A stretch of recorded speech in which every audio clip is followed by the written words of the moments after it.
Hello sa mga ka-farm boy, isang mapagpalang araw sa inyong lahat. Kung bago ka pa lang sa page ko, I am Doc Benz, isang lisensyadong veterinary dyan sa Pilipinas at kasalukuyan nagtatrabaho bilang isang swine production technician dito sa Canada. Hangad ng Doc Benz Farm TV ang makatulong sa pagpapaangat ng antas ng pagbababuhay dyan sa atin sa Pilipinas, lalong-lalo na sa mga nag-uumpisa pa lamang at mga nagpaplano pa lamang pasukin ang mundo ng pagbababuyan.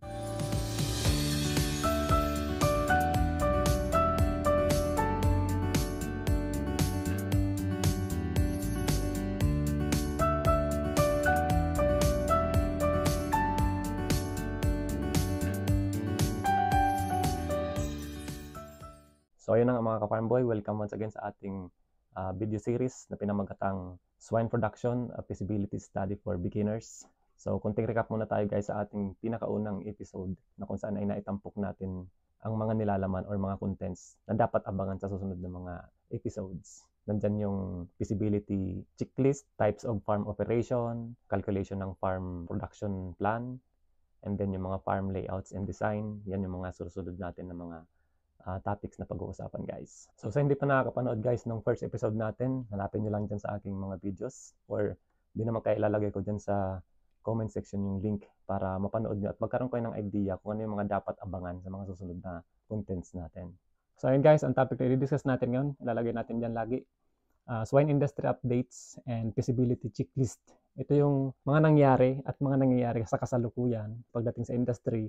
Yung feasibility checklist naman guys, ito yung mga kailangan nating i-consider or alamin kung meron o wala bago tayo mag-final say na yes, ididiretso natin itong paggawa ng babuyan or ng piggery farm. Okay? So unahin natin itong swine industry updates. Unang tanong guys, Doc, kailangan ba talagang alamin yung mga updates na yan or hindi ba pwedeng dumiretso na tayo dun sa pinaka main topic na inaabangan ko, yung calculation ng production plan? Yes. Alamin natin yung mga updates na yan kasi dyan tayo matututo, especially kung hindi pa tayo ganun ka alam or hindi tayo masyadong involved sa mga bagay tungkol sa pagbababuyan. So kailangan natin alamin yung mga nakalipas at ano yung present. So start natin guys. Philippine Pork Production then or noon, meron ako nakita ditong isang article ng Picard DOST. Yung Picard, ito yung guys parang institusyon ng DOST na in charge sa mga bagay-bagay na pag-aaral tungkol sa babuyan o ano yung mga nangyayari. So sinabi dito, the Philippine swine industry is ranked 8th in the world in terms of volume of pork production and number of breeding sows. So noong 2016, ano pala tayo, top 8 pala tayo sa buong mundo pagdating sa volume ng production at sa bilang ng mga breeding sows. However, sabi nila, majority or 65% of pigs in the Philippines are kept by smallhold raisers. Ito yung mga backyard raisers natin guys. So despite of being dynamic and technologically advanced, the local pig industry is still confronted with inefficiency of production due to low sow productivity, high mortality due to inefficient diagnostic tool, lack of native pig genetic resource conservation, improvement and utilization initiative. So yan yung mga nakita nilang kakulangan or may problema nung araw kaya hindi siya ganun ka-efficient yung production ng baboy. So ayun guys, sabi dito 65% nung araw ay nasa smallhold. So tandaan natin yung figure na yan kasi later on magagamit natin yan guys. So punta natin ngayon yung Philippine pork production now or sa kasalukuyan. So last 2023 and early 2024, ito yung mga top producing countries guys. So sinasabi dyan na ang Pilipinas ay top 11 na nagkaroon tayo ng 950,000 metric tons. So that's around 0.8% ng buong global population ng baboy. So ang pinakauna sa top 10 ay China. Nagkaroon sila ng 56.9 million metric ton. Okay, pangalawa yung European Union, nagkaroon ng 20.85 million. Sunod ng United States, Brazil, Russia, Vietnam, Canada, Mexico, South Korea, and Japan. Okay, so yan yung top 10 producing country. Pang 11 tayo guys. Muntik na tayo makapasok sa top 10. Okay, so yan yung sa production. Pag sinabing production guys, hindi pa yan nagmamatter kung exportation niya or importation niya. Puntahan natin ngayon yung exporting countries. Okay, so ito naman yung top 10 exporting countries. Ibig sabihin, naglalabas ng baboy, nagbebenta sila ng baboy nila. So, ang pinaka number 1, sabi dito sa statistika, i-quote natin yung statistika kasi baka sabihin nila, hindi ko malang sinambit kung ano yung source. Ayan, so tingnan nyo na lang guys, dyan sa screen, kung ano yung mga source na pinanggalingan ito, then i-counter check nyo, baka sabihin nyo, gawa-gawa ko lang or saan ko kinuha. So, una dyan yung European Union, pangalawa yung United States, Brazil, Canada, Mexico, United Kingdom, Chile, Russia, China, Australia. Sabi dun sa kanina, yung top 10 producing countries, China guys yung pinakamadami, di ba? That's 49% ng global production ay nasa kanila. Pero bakit pagdating sa top 10 exporting countries guys, pang siyam na lang yung China? Anong nangyari? Well, it can be explained guys by population ng China kasi billion ang population ng China, tapos number 1 sila pagdating sa consumption ng pork sa buong mundo. So hindi nakakapagtaka na kahit mataas yung production nila ng baboy, still mababa yung kanilang output in terms of exportation. Puntahan naman natin ngayon guys yung top 10 pork importing countries. Importing guys, pag sinabing importing, papasok. Parang yung Pilipinas, bumibili tayo ng pork sa ibang bansa, papasok. So, ang number 1, ayan, China. Sunod ang Japan, Mexico, United Kingdom, South Korea, Philippines, United States, Hong Kong, Australia, Canada. So, makikita nyo dyan, China pa rin yung pinakamadami pagdating sa importing. Kasi kahit dito guys sa Canada, nagsisend ng opals ang Canada papunta sa China. Kasi kinukonsume nila yan doon. So, rank 11 in pork production ang Pilipinas. Balikan natin doon sa pork production ng Pilipinas as of 2023 and 2024. Ang tanong bakit rank 11 tayo? Nahihirapan tayo makapasok guys sa top 10. Okay? So, balikan natin yung sinabi kanina, yung figure na 65% ng population sa Pilipinas noong 2016 ay hindi pa siya halos nagbabago. Or baka nga, pang tumaas yung bilang ng population ng baboy sa Pilipinas ay nasa backyard or nasa smallhold raisers pa lang. So ayon dito guys, updates ng swine inventory by classification ng Philippine Statistics Authority as of March 31 noong 2023, yung pinaka-large portion ng pie, that's 76.5% is smallhold. Okay? So nung nakikita nyo, mas tumaas pa siya. Kasi kung noong 2016 ay 65% lang, nitong 2023, tumaas pa, naging 76.5%. Tapos yung commercial, nasa 22.3% lang. And then meron pang in between nun, yung 1.2% na semi-commercial. Meron na tayo guys, kuhan yan ASF noong 2022. Pero ganun pa rin kadami. So kung i-connect natin yan guys, pagdating dun sa exporting, may negative influensya pagdating sa global pork export competence ng baboy. Kasi alam naman natin kapag ka nasa backyard, yung quality niyan, hindi kasing katulad ng quality ng mga nasa commercial. So masasabi natin kahit mataas yung population ng baboy sa Pilipinas, hindi pa rin siya ganun ka-competitive kasi ang competency natin kung tutuusin ay nasa 22% lang ng population ang pwedeng pumasok sa global competency. So yan ang goal natin, dapat mapataas natin yung commercial level. Nang sa ganun, maging pumasok tayo sa competency ng global exportation. So kung titingnan nyo guys, napakalaki ng ino-occupy ng backyard raised pork sa atin sa Pilipinas. Siguro isa din sa mga reason guys, maraming farm, malalaking farm or commercial farm, yung nagsara o tinamaan ng ASF. Kaya bumaba yung percentage ng commercial. Mas tumaas naman ngayon yung percentage ng smallhold raised. Isa din guys na pwede nating i-correlate dito dahil nung pandemic, maraming Pinoy, maraming kababayan natin ang nahilig sa farming. So, isa sa mga pwede nating explanation dyan bakit mas tumaas ngayon yung backyard or yung smallhold raised pork production natin. So, ito guys, figure na to, ito yung isa sa mga goal natin na makatulong na i-uplift yung antas ng pagbababuyan ba. So ano yung mga pwedeng gawin natin dyan guys? Basically, maging competitive yung genetics ng inaalagaan natin. Bumaba yung paggamit ng chop suey. Ayan, kasi in terms of efficiency and productivity, talagang masasabi natin guys na yun ang dahilan bakit hindi nagiging competitive tayo pagdating sa global exportation. Okay, isama na rin natin yung husbandry management, production management, yan. Napakahalaga guys na i-equip natin lahat, lalong-lalo na yung mag-uumpisa pa lang sa mga ganitong business. Equip natin yung mga sarili natin pagdating sa mga technical. Marami dyan nag-uumpisa dahil nag-uumpisa pa lang takot malugi, magi-start muna sa mababang klase ng genetics ng baboy. So ang ginagawa, parang trial and error, practice. Pagka nakuha, dito tutuloy. Pag hindi, hindi tutuloy.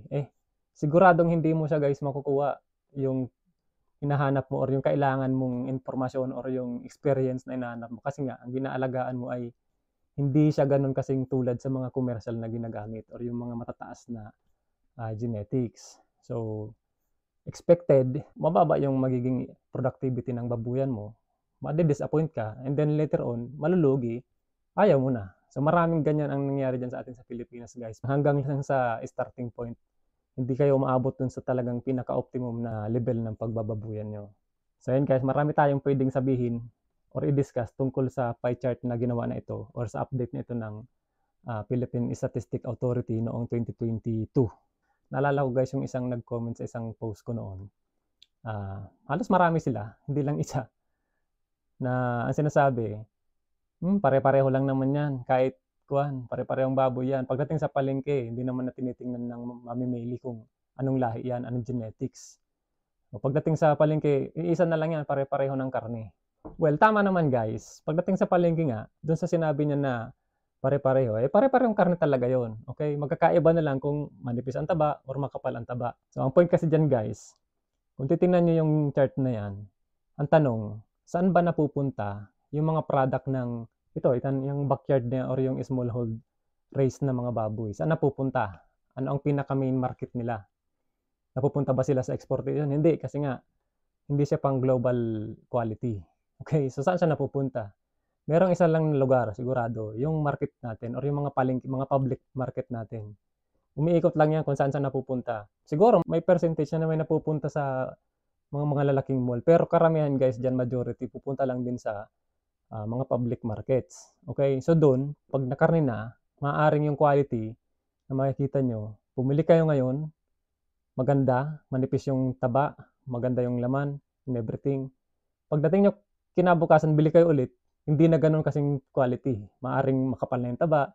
In short, erratic guys yung quality ng makikita nyo dyan sa public market. Paiba-iba kasi nga, walang solid na quality control. Kumpara doon sa mga pinupuntahan ng mga commercial raised na mga baboy sa mall. Okay? Pag pumunta ka sa SM supermarket, bumili ka ngayon ng sabihin natin pork belly. Okay? Tingnan mo yung quality niyan guys. Tapos bumalik ka after 1 month, bumili ka ulit ng pork belly, same. Ibig sabihin merong quality control, nami-maintain nila yung quality. Yan yung kaibahan ng commercial tapos ng backyard, okay? So hindi ka rin magtataka gamit itong chart na yan, bakit mas mura yung presyo ng backyard na baboy kumpara sa commercial. Mamaya ipapakita ko sa inyo yung updates na may comparison yung commercial tapos yung backyard race. Magkaiba, mas maganda yung presyo ng commercial. So, iyan ang dahilan dyan guys. 76.5%, ganyang kadami guys, majority. Ibig sabihin, yung competition, mas mataas yung supply pagdating sa backyard race kumpara sa commercial. So, ano ang mangyari doon? Law of supply and demand. Dahil mas mataas yung supply dyan sa backyard, yung presyo guys, wala, sigurado, kaya maraming umaangal ng mga racers, mga backyard racers kasi yan nga makikita nyo, yung majority na yan. Yan lang ang, sa sobrang dami, ayan, wala ka ng choice kundi ibigay mo na kasi sa sobrang dami nyo nag-aalaga, di ba? Maraming option or maraming choice na pwedeng puntahan yung buyer. So, ang tendency, yung mga nag-aalaga, walang choice. Ibibigay mo na. Kasi nga, hindi bibilin na pupunta sa iba kasi marami naman 76 something 76% di ba?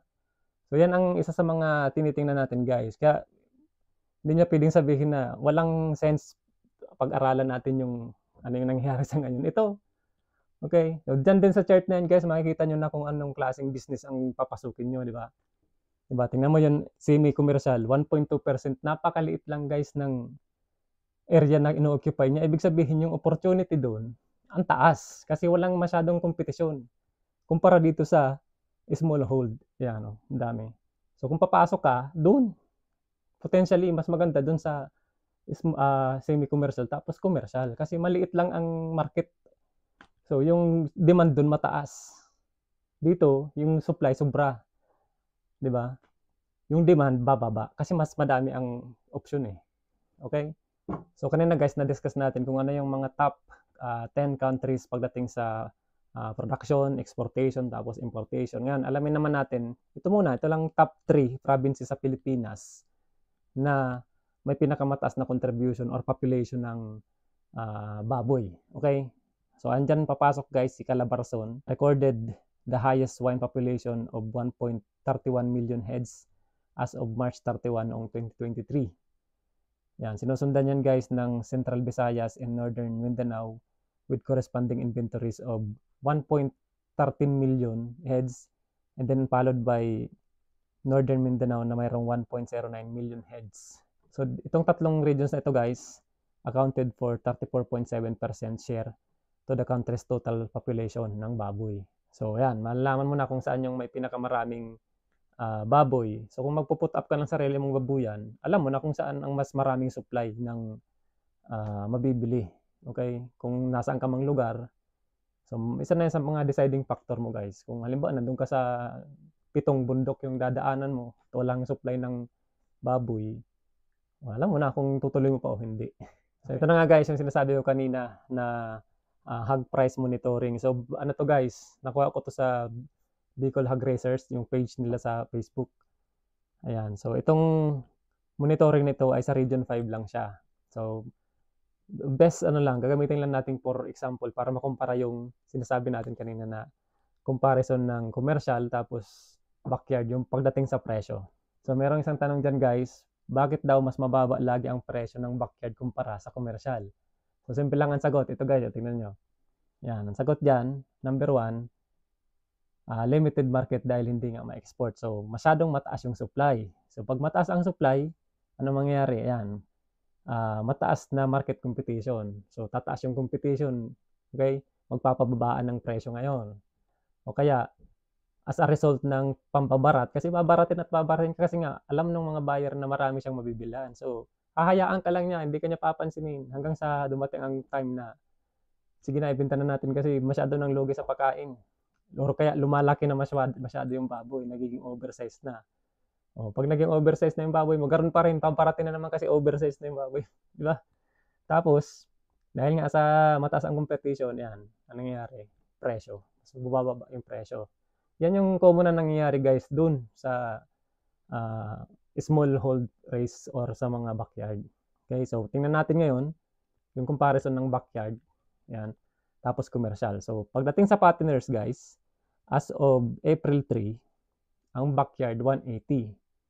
Tapos ang commercial naman 185 to 90. So naglalaro sa 5 pesos to 9, 5 pesos to 10 pesos yung diferensya. Pagdating naman sa piglets, ang range ng backyard is 3,500 to 4,000. Ayan. Pero pagdating sa commercial, 4,000 ang pinakamababa.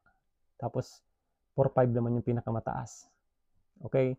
Tapos sa culled sows naman, 120 to 130 lang sa backyard. Pero pagdating sa commercial, 135 to 140. So lamang na naman guys. Ang tanong dyan guys, hindi pa ba malinaw na basehan ito para just in case nasa point ka na ng punto ng buhay mo na mag-decide ka, ano bang magandang gawin, ano bang magandang adventure, mag-backyard ka pa ba? Nakikita mo na yung nature guys ng backyard racing sa Pilipinas. So, anong gagawin mo? Just in case mag-backyard racing ka, anong deference ang gagawin mo sa market guys? Kailangan merong deference. Hindi ka susunod dapat dun sa trend na ginagawa ng mga backyard na matagal nang pinapractice nila. Dapat meron ka nga alamin or kailangan aralin mo kung ano yung pwedeng gawin na, 'di ba, mag-result ng kakaiba. So, yan yung mga bagay guys na kailangan yung sundan dito sa page kasi diyan tayo tututok hanggang sa dulo, efficiency ng production. Okay? So, ngayon naman guys, ang i-discuss naman natin ay ito, swine classification by type of farm. Okay? So, yung nakikita nyo dun sa dulo, yung pyramid, Ayan, nakikita nyo dyan, yan yung mga type of farm. Subdivided lang siya sa 3. Yan yung most of exporting countries. Yung mga nasambit natin kanina, mga exporting countries. Tapos yung mga top talaga pagdating sa yung mga nangungunang bansa. Okay? So, yan yung flow lang dapat sa pyramid. Okay? Makikita nyo. Tapos dito naman sa kabila, itong bilog, yan yung sa Pilipinas na nangyayari.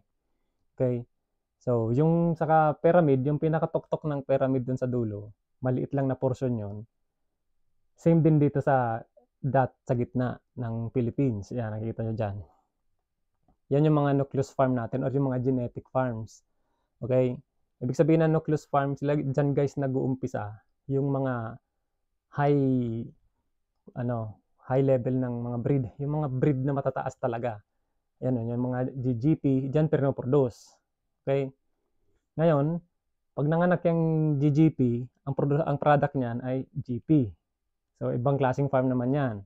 Yan yung mga multiplier farm. So, yung ipapanganak naman dyan, mga product ng multiplier farm, yan na yung mga breeder na aalagaan dito sa mga pork producer farm. Okay? So, ang product nun ay F1. Yan o, nakita nyo dun, F1. Okay? So, pag brinid mo na yon gamit yung mga terminal line ng mga bore or sire, ang product niyan guys, ay mga patterner na o yung mga finisher na. Okay? So, yan yung laging dinidiscuss natin. Hanggang doon lang dapat. Okay? Ang pinaka-end product mo dapat ay patterning gamit yung dulo na yon. Pero tingnan natin ngayon ang nangyayari sa Pilipinas. Itong nangyayari sa Pilipinas. Yung red line na yan, may extra layer tayo guys. Kung ang common countries na nangyari ay 3 lang na layer, sa Pilipinas, 4 may extra. Okay? Ito yung tinatawag nating chop suey farm or yung combination ng 3 na yon. Okay? So aside dun sa mga legit guys diyan sa Pilipinas na nucleus farm, mga multiplier farm, mga pork producer farm, meron pang itong extra layer. Diyan sa extra layer na yan, meron pang mga nagbebenta din dyan na nagkukunwari, nucleus, yung mga binibenta nila F1, GP, JGP. Na pag ginamit mo yon, di ba, hindi naman na mga desirable or hindi na talaga ideal gamitin as breeder. Pero dahil nga mas mataas ang presyohan ng mga term na yan, GP, GGP, F1. So, makakakita ka na rin yan sa mga maliliit na mga breeder farm na nagbebenta ng GGP daw, ng GP, o kaya ng F1. Ayan. So, may sarili silang mundo dito sa red part. Okay? So, yan yung problema natin. Diba? Kaya, it's a good business. Itong red na yan, good business yan para sa mga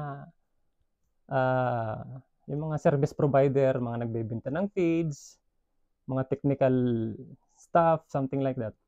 Okay? Nagbebenta ng gamot, kung ano-ano pang mga supplements. Ayan. Kasi, andyan guys yung mababang antas ng kaalaman ng mga magbababoy dito sa red part na yan. So, hindi naman natin sila sinisisi sa ganun kasi mas mainam nang magkumpara sa kanila, mag-venture without, di ba, improving their skills or kanilang mga husbandry management skills nila. Sige lang, go lang. Business lang kung business kahit hindi naman gano'n na naiintindihan yung system. Okay?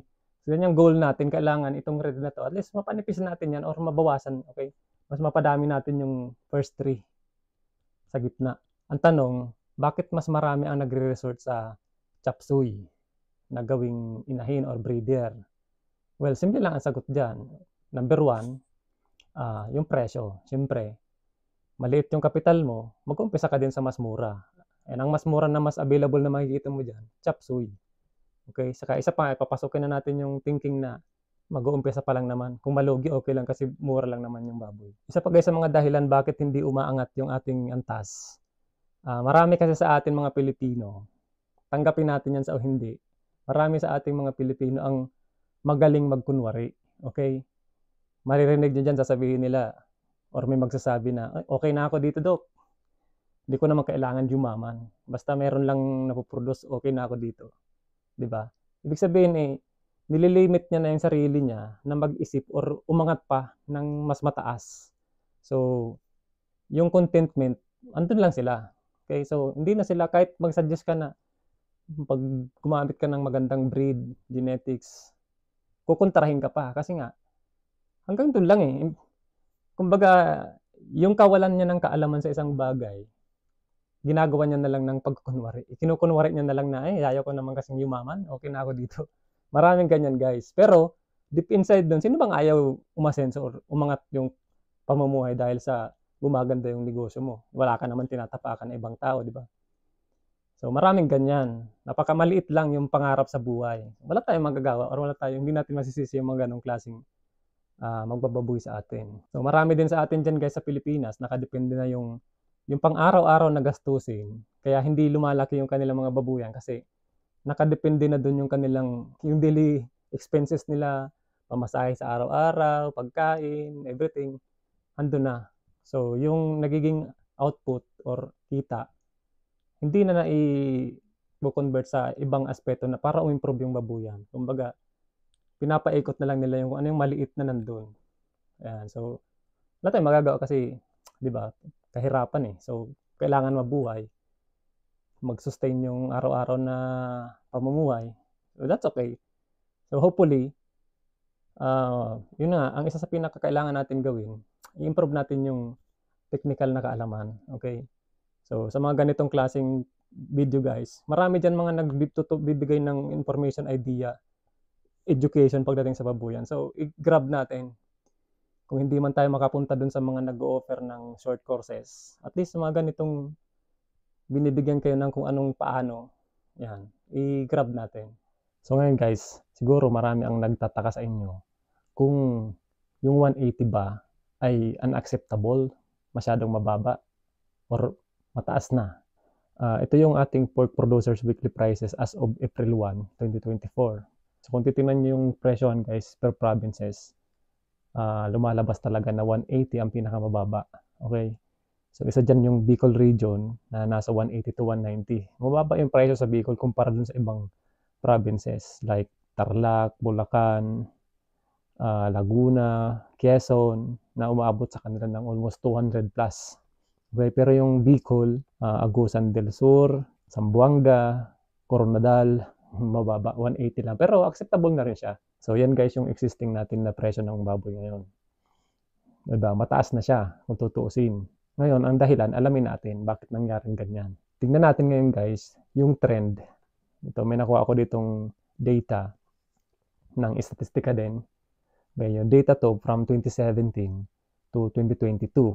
Okay, ayan. Makikita nyo dyan na from 2017, ang presyo lang ay umaabot ng 107.37 pesos lang per kilogram. So, mababa siya hanggang 2020 na umabot lang ng 111.98 pesos. Pero, pagdating ng 2021, umabot na siya ng 155.8. And then, pagdating ng 2022, 176.06 pesos per kilogram. Ayan. So, ano yan guys, yung presyo ng backyard noon. Tingnan natin ngayon din yung update ng PSA or Philippine Statistics Authority noong 2023, 165.67 pesos per kilogram.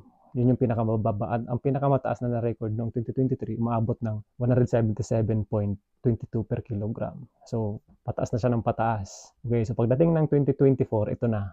Umatok na si 180, pataas. Okay, so kumikitang kabuhayan na to guys para sa maliliit nating magbababoy dyan sa Pilipinas. So, ang tanong dyan, paano nangyari yan? Bakit nagkaroon ng ganyang bigla ang pagtaas ng presyo? Siyempre, laging may dahilan yan, guys. So, punta natin itong isang article ng swineweb.com. Okay, sinasabi dyan na Philippines extend reduced tariff rates on pork imports until 2024. Ito, guys, ay nangyari dahil nga noong May 2021, particularly, si President Duterte ay ipinag-utos niya na i-reduce yung tariff rates para sa mga pork imports sa Pilipinas. Yun, nang sa ganun ay malabanan yung sobrang pagbagsak or pagbaba ng supply ng pork dahil sa effect ng ASF. So, para mas ma-explain natin guys bakit mas gumaganda yung presyo ng baboy ngayon, alamin muna natin yung forecast ng 2023 at 2024.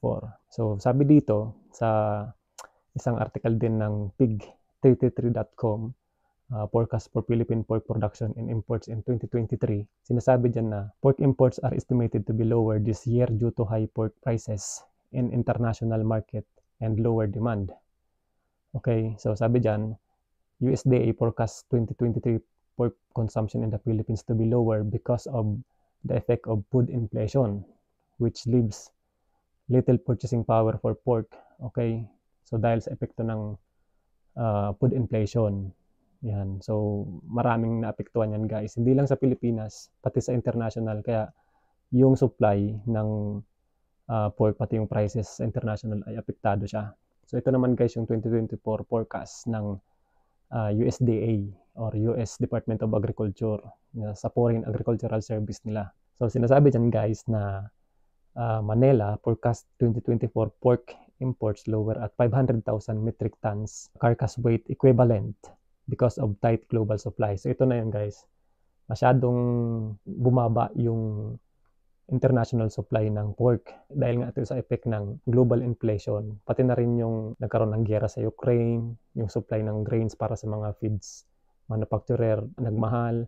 Isama na rin natin yung presyo ng gasolina dahil sa kung anong mga nangyari sa Middle East, yung giyera sa Israel. So may effect yan guys sa global economy. So isa sa mga effect niyan sa Pilipinas, kahit pa binabaan na ng Pilipinas yung tariff rates para tumaas yung volume pa rin ng imports, hindi pa rin siya nangyari, mababa pa rin yung pumapasok na import. Epekto ng nagmahal yung presyo sa international market, and then yung demand din bumaba. So as a result, naging mas competitive ngayon yung local supply or local produce natin ng pork. Kaya yan, hindi nakakapagtaka na yung presyo umaabot na ngayon sa 180, 190 to 200 pataas. Hanggang kailan yan guys? Ayan, base din dyan sa sinabi ng SwineWeb, in-extend yan ni President Marcos hanggang December 31 ng 2024 yung reduction ng tariff rates. So, expected natin na yung presyo na maganda ay aabot pa yan ng December 31 and so on. Kung gagawin pa niya ng the same na strategy para sa 2025 or and so on. So, ayan lang guys. Yan yung ating explanation bakit maganda ang presyohan ngayon ng baboy. It's because of yung nangyayari sa global market. So, hanggang dyan lang guys kasi masyadong mahaba tong isang part natin. So, yung kadugtong yung feasibility study natin sa next video na. Okay? So, kung meron kayong mga question, shoot nyo na dyan sa comment section at sasagutin natin, isasama natin sa next video. So, hanggang dyan muna guys. Sana marami kayong napulot ngayon sa second episode natin. Okay? I see you on the next one mga ka-farm boy. Bye!